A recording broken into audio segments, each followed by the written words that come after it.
Ikaw, Coach, ano yung nag-trigger sa'yo to really have that kind of financial freedom? Saan nanggaling? Ano yung rooted character na meron ka in order for you to really reach whatever that you have right now? I think, lagi ko itong sinasabi, triple D of success. Triple D. Of success. I read it from the book ni President Trump. Donald President Trump. He said, there are 3 Ds of success. Desire, drive, and discipline. Desire, drive, discipline. Bakit? A lot of people want to have a 200,000, 1 million. Yeah. Lahat tayo gusto desire yun eh. Of course. Pero magkakaiba tayo ng drive. Going there, papasok. Yung drive natin, how do we sustain it? Yeah. Papasok yung disiplina.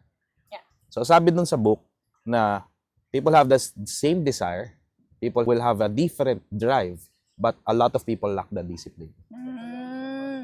So going back to that core principle, bakit si Mr. Vice Investor, si John, has that? Because I always think of, I want to reach that point. How do we make myself push forward and make myself motivated daily?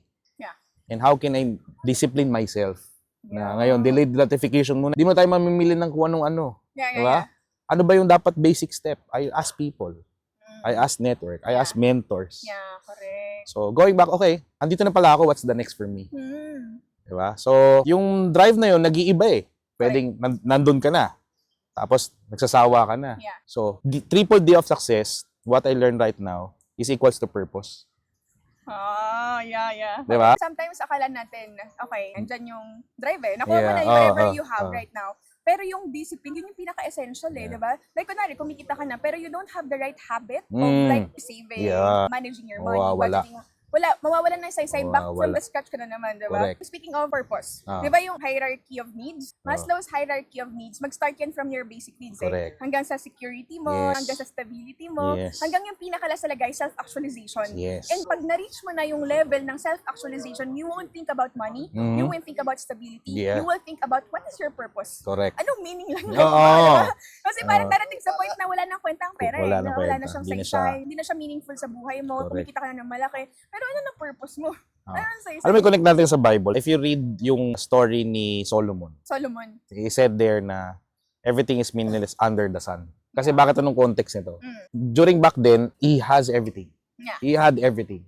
Lahat. Multiple wives pa nga. Yeah. Tapos sobrang yaman niya. Pero when you realize na sinabi mo self-actualization, parang wala naman tong kwenta lahat. Yeah. Steve Jobs. Yeah. Diba?